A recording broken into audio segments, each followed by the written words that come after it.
ശബരിമല സ്വർണ്ണ കവർച്ചാ കേസിൽ കേന്ദ്ര ഏജൻസികളുടെ ഇടപെടലിൽ വെട്ടിലായിരിക്കുകയാണ് ഇടത് സർക്കാർ.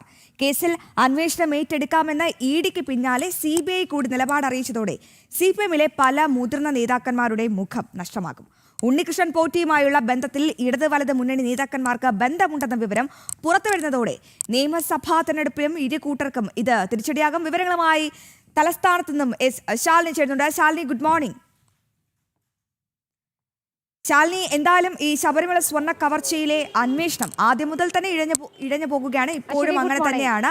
അതായത് ഉണ്ണികൃഷ്ണൻ പോറ്റിയിൽ തുടങ്ങിയ അറസ്റ്റ് ഇപ്പോൾ ഏറ്റവും ഒടുവിൽ എത്തിയിരിക്കുന്നത് പങ്കജ് ഭണ്ഡാരിയിലാണ്. അപ്പോഴും ഒരുപാട് ഉന്നതന്മാർ രാഷ്ട്രീയ സ്വാധീനത്താൽ ഇപ്പോഴും പുറത്തു നിൽക്കുകയാണ്, മുഖം രക്ഷിച്ച് പുറത്തു നിൽക്കുകയാണ്.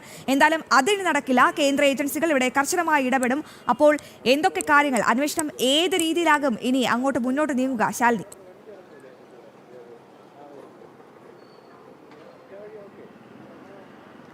അശ്വതി, ഗുഡ് മോർണിംഗ്, നമസ്തേ. അശ്വതി സൂചിപ്പിച്ചതുപോലെ തന്നെ പലരുടെയും മുഖങ്ങൾ എത്രത്തോളം വികൃതമാണ്, അല്ലെങ്കിൽ അവരുടെ ശരിയായ സ്വഭാവം എന്താണ് എന്നൊക്കെയുള്ള അന്വേഷണമൊക്കെ ഒരു ഭാഗത്ത് നടക്കുകയാണ്. പല CPM ഉന്നതരുടെയും നിലവിലെ മുഖം നഷ്ടമാകുന്ന രീതിയിലേക്ക് ശബരിമല സ്വർണ്ണ കവർച്ച കേസിൽ അന്വേഷണം നീങ്ങുന്നുണ്ട് എന്നുള്ളതാണ് നമുക്ക് മനസ്സിലാക്കാൻ സാധിക്കുന്നത്. ഒരു അന്താരാഷ്ട്ര ബന്ധമടക്കം സംശയിക്കുന്ന ഒരു കേസാണ്. പ്രത്യേകിച്ച് ശബരിമലയിലെ സ്വർണം അത് ഒരു ആൾ വിചാരിച്ച് കൊണ്ടുപോയതല്ല. ഒരു കൂട്ടം ആളുകൾ, ഒരു മാഫിയ തന്നെ, സ്വർണ്ണ കടത്ത് നടത്തുന്ന ഒരു മാഫിയ തന്നെ അതിന് പിന്നിലുണ്ട് എന്ന് തുടക്കം മുതൽ വാദിച്ചത് BJPയുടെ സംസ്ഥാന അധ്യക്ഷനും BJPയുടെ മുതിർന്ന നേതാക്കന്മാരുമാണ്. അത് ശരിവെക്കുന്ന രീതിയിലുള്ള അന്വേഷണത്തിലേക്കൊക്കെയാണ് കാര്യങ്ങൾ SITയുടേത് പോയിക്കൊണ്ടിരിക്കുകയും ചെയ്യുന്നത്. വിമർശനം ഹൈക്കോടതിയിൽ നിന്ന് നേരിട്ട സാഹചര്യത്തിൽ അന്വേഷണം ഒരു പരിധിയിൽ ഇഴഞ്ഞു നീങ്ങിയ അന്വേഷണം ഇപ്പോൾ പൊടിതട്ടി ഉണർന്നിട്ടുണ്ട് എന്ന് പറയേണ്ടിയിരിക്കുന്നു. അതിനിടയിലാണ് കേന്ദ്ര ഏജൻസികൾ കൂടി ഈ അന്വേഷണം ഏറ്റെടുക്കാൻ തയ്യാറാണ് എന്ന അവരുടെ നിലപാട്, തീരുമാനം അറിയിക്കുകയും ചെയ്തിട്ടുള്ളത്. കഴിഞ്ഞ ദിവസമാണ് എൻഫോഴ്സ്മെന്റ് ഡയറക്ടറേറ്റ് ഈ കേസ് ഏറ്റെടുക്കാനും അതിലെ സാമ്പത്തിക ഇടപെടലുകൾ, സാമ്പത്തിക ഇടപാടുകൾ അടക്കമുള്ള കാര്യങ്ങൾ അന്വേഷിക്കാൻ തയ്യാറാണ് എന്ന് അറിയിച്ചത്. തൊട്ടു പിന്നാലെ തന്നെ കഴിഞ്ഞ ദിവസം CBIയും ഈ അന്വേഷണം ഏറ്റെടുക്കാം, എന്താണ് ഈ ഒരു ശബരിമലയിൽ സംഭവിച്ചത്, അത് ആദ്യമായി സംഭവിച്ചതാണോ, അതിനു മുൻപും ഇത്തരത്തിൽ നടന്നിട്ടുണ്ട്, ഇപ്പോൾ നാല് പഞ്ചലോക വിഗ്രഹങ്ങളടക്കം അവിടെ നിന്ന് കടത്തിയിട്ടുണ്ട്, അതിന്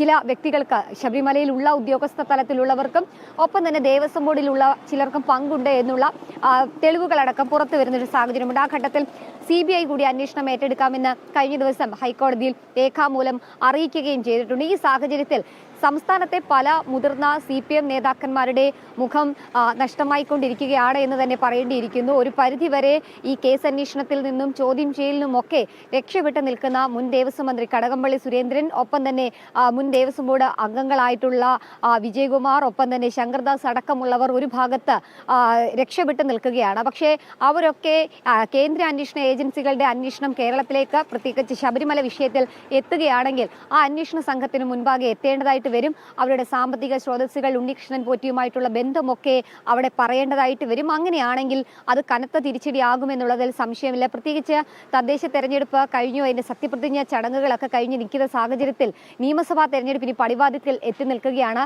തദ്ദേശ തെരഞ്ഞെടുപ്പിൽ ശബരിമല ആളിക്കത്തി അത് CPMനെ സംബന്ധിച്ചിടത്തോളം വലിയ രീതിയിലുള്ള തിരിച്ചടി ഉണ്ടാക്കിയിട്ടുണ്ട് എന്ന് CPMന്റെ സംസ്ഥാന സെക്രട്ടേറിയറ്റും തൊട്ടു പിന്നാലെ തന്നെ ഓരോ ജില്ലാ കമ്മിറ്റികളും വിലയിരുത്തിക്കൊണ്ടിരിക്കുകയാണ്. തിരുവനന്തപുരത്ത് ജില്ലാ കമ്മിറ്റി ചേർന്നപ്പോൾ അടക്കം അതിരൂക്ഷമായ ഭാഷയിലാണ് വിമർശനം ഉണ്ടായിട്ടുള്ളത്. പ്രത്യേകിച്ച് കടകംപള്ളി വാർഡിലടക്കമുള്ള പരാജയം കടകംപള്ളി സുരേന്ദ്രനേറ്റ അടിയാണ് എന്ന് CPM വിലയിരുത്തുകയും ചെയ്യുന്നുണ്ട്. ആ ഘട്ടത്തിൽ ഇനി ഒരു അന്വേഷണം കൂടി, അത് പ്രത്യേകിച്ച് സംസ്ഥാന ഏജൻസിയല്ല, കേന്ദ്ര ഏജൻസിയാണ്, ആ അന്വേഷണം കേരളത്തിലേക്ക് എത്തുമ്പോൾ അത് വലിയ രീതിയിൽ ക്ഷീണം ഉണ്ടാക്കുമെന്നുള്ളതിൽ സംശയമില്ല. അത് മാത്രമല്ല, സോണിയ അടക്കമുള്ളവരുമായിട്ട് ഉണ്ണികൃഷ്ണൻ പോറ്റിക്കുള്ള ബന്ധം, ചില ചിത്രങ്ങൾ പുറത്തു വന്ന സാഹചര്യത്തിൽ വലതു മുന്നണിയെ സംബന്ധിച്ചുള്ള, പ്രത്യേകിച്ച് UDFനെ സംബന്ധിച്ചിടത്തോളം അത് വലിയ രീതിയിലുള്ള ക്ഷീണം ഉണ്ടാക്കും എന്നുള്ളതിൽ സംശയമില്ല. ഒരു ഭാഗത്ത് മുഖം രക്ഷിക്കാൻ CPMന്റെ മേൽ പഴിചാരി നിൽക്കുമ്പോൾ UDFന്റെ ഭരണകാലത്തും സമാനമായ സംഭവങ്ങൾ നടന്നിട്ടുണ്ട് എന്നുള്ള സ്ഥിരീകരണവും തെളിവുകളും ഒപ്പം തന്നെ ചില വ്യക്തതയൊക്കെ ഇക്കാര്യത്തിൽ വരികയാണ്. ആ ഘട്ടത്തിലാണ് ഇത്തരത്തിൽ ഇടത് വലത് മുന്നണികളെ സംബന്ധിച്ചിടത്തോളം ശബരിമല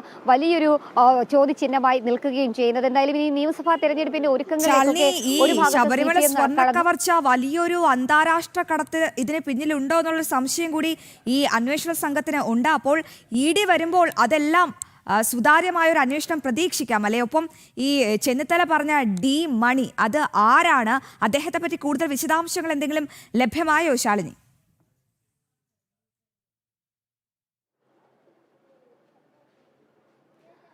തീർച്ചയായും അശ്വതി, ഈ ഒരു കേസ് ഉയർന്ന കുറച്ച് ദിവസങ്ങൾക്ക് ശേഷമാണ് ഡി മണി എന്നൊരു പേര്. അദ്ദേഹം തിരുവനന്തപുരം സ്വദേശിയാണ്, പക്ഷേ ചെന്നൈ കേന്ദ്രീകരിച്ച് സ്വർണ്ണ വ്യാപാരവും ഈ പഞ്ചലോഹ വിഗ്രഹങ്ങളുടെയൊക്കെ വ്യാപാരം നടത്തുന്ന ഒരു വ്യക്തിയാണ്.